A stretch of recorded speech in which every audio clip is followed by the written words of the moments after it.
In September 1977, the writer Philip K. Dick gave a talk to an audience in France. People were expecting science fiction. What they heard instead revealed far too much about reality itself, and it caught the attention of the CIA and the FBI. That moment would change his life forever. Dick claimed that he had uncovered the workings of the CIA and the FBI years earlier. That was the moment he was brave, but perhaps too brave. In 1982, just before the release of the film Blade Runner, he died suddenly. The film was adapted from his novel Do Androids Dream of Electric Sheep?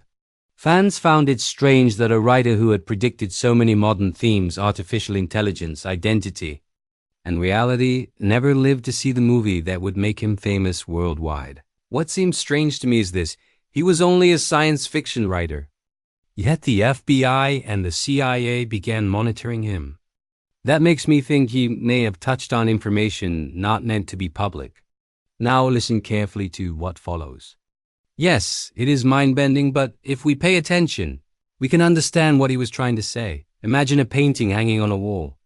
Instead of replacing the entire painting, servants secretly alter small details on the same canvas. They remove a tree, add a girl, shift minor elements.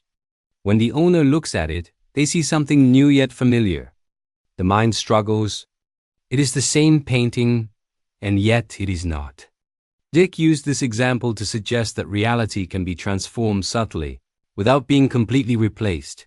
He connected the theory of parallel worlds to the words of Jesus Christ. He pointed out that Jesus gave seemingly contradictory answers about the kingdom of God.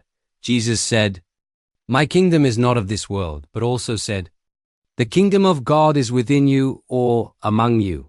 According to Dick, these statements were not meant to confuse, but to express something deeper.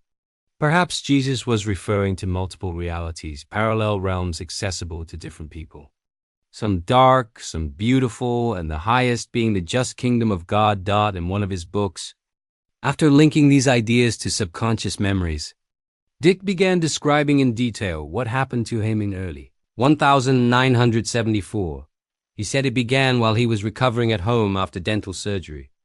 One afternoon, a delivery girl arrived wearing a necklace with the Christian fish symbol. When sunlight reflected off the necklace, Dick saw a sudden flash of pink light. From that moment on, he experienced an intense and disturbing series of visions. He claimed this pink beam transmitted information directly into his mind. These were not imagined images, but structured, organized data. Suddenly, he knew that his infant son had a serious, undiagnosed medical condition. When doctors examined the child, they confirmed it, and his son's life was saved. For Dick, this proved the experience was not a hallucination. In the following weeks, the experiences intensified. He said he was living in two overlapping realities: California in 1974 and ancient Rome in the 1st century. At times, he believed he was both himself and a Christian slave living under Roman rule. He described it as time folding in on itself, two timelines running simultaneously. With his consciousness shifting between them, Philip also claimed he was receiving vast amounts of information, holistic transmissions about philosophy, theology, and science too complex to fabricate. He believed an external intelligence, which he later called Valis, a vast, active, living intelligence system, was sending information into his brain. This, he thought, explained why his novels had long dealt with false realities, hidden powers, and overlapping worlds long before he consciously understood them. He believed these stories were subconscious memories rising to the surface. They were multiple realities, layered like transparent sheets of film. What he could not understand was which of these realities had become the actualized one. Most likely the primary world, the one with the true core of existence, was chosen by the programmer. This being selected the matrix, pressed it into existence, and merged it with reality itself. The process of selecting and reselecting realities was part of creation world building itself, and this appeared to be its role. Some listeners laughed at these ideas. Remember, this was 1977. Back then, concepts like multiple realities and hidden programmers sounded absurd. Today, simulations, parallel universes, and alternate timelines are openly discussed by scientists and philosophers. What makes me pause is not the theory, it is the fact that the CIA and FBI reportedly opened his mail, kept files on him, raided his home, and confiscated documents. If he was just a science fiction writer, why go that far? Perhaps he said too much. To clarify his ideas, Dick used another analogy. He compared reality to a chess game. Imagine two players. One represents a dark, destructive force. The other represents the guiding intelligence behind reality. On the surface, the dark player appears to win, capturing pieces and dominating the board. But in truth, the game was set up from the beginning so that the higher player would ultimately win. According to this view, the guiding intelligence, the programmer, chose the variables from the start. Every apparent loss is part of a larger sequence leading to final victory. People instinctively sense this. That is why they pray, wanting to remain on the winning path. Falling behind means being trapped in a darker version of reality under the influence of the destructive force. Even if that force seems clever and victorious in the short term, it is already defeated. It cannot see the full pattern of the board. The higher player can see all moves, all possibilities, so the outcome is inevitable. The creative force always wins.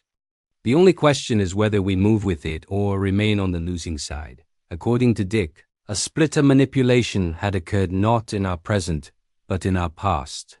Such a change would create strange effects in those affected, as if they had been pushed back a few squares on the board of reality. This could happen repeatedly, affecting countless people as variables were reprogrammed. We are forced to live through each reprogramming in linear time. But for the programmer, what we call God, the outcomes are visible all at once. We exist inside time. It exists outside of it. We live in a programmed reality, and the only moment we notice it is when a variable changes and our reality shifts. He believed that each shift created a new lateral world, and that with every shift, the guiding intelligence achieved a kind of victory. Each new version of reality is not perfect, but slightly better than the last. The universe is gradually refined through this process. Old realities are not destroyed. They become raw material for the next one. What looks like chaos in one timeline may become the foundation of the next. Reality is not collapsing, it is healing. If Dick was right, if reality can slide sideways and alternative versions of the world repeatedly emerge, then perhaps we have already seen the signs without realizing it. One of the clearest examples is what we now call the Mandela effect. Millions of people around the world share the same memory that contradicts official history. Many remember Nelson Mandela dying in prison in the 1980s news coverage, public reactions, even school lessons. Yet in this timeline, Mandela was released, became president of South Africa, and lived until 2013. To those with the old memories, it feels as if history was rewritten. And it doesn't stop there. People remember Berenstain Bears as Berenstain. They remember the Monopoly man wearing a monocle. He never did. They remember the line, "Luke, I am your father," when the actual line is, "No, I am your father." These are not simple mistakes. They are shared, consistent memories, suggesting we may have lived in a slightly different reality.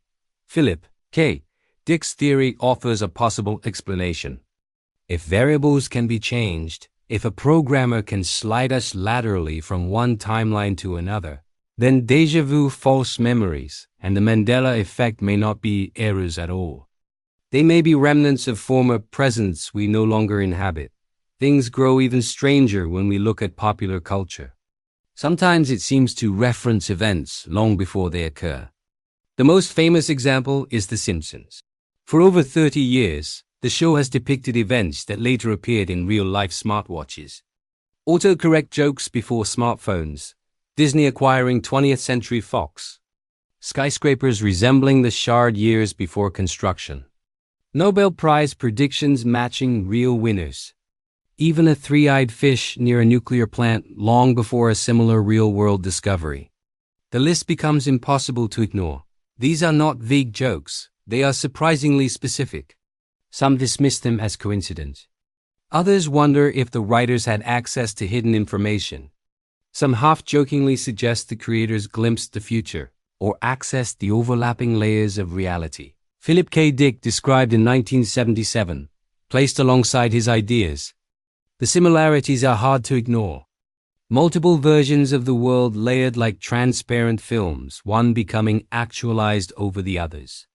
Whether through shared memories, déjà vu, or cartoon predicting the future, the effect is the same. We begin to question whether reality is as fixed as we believe.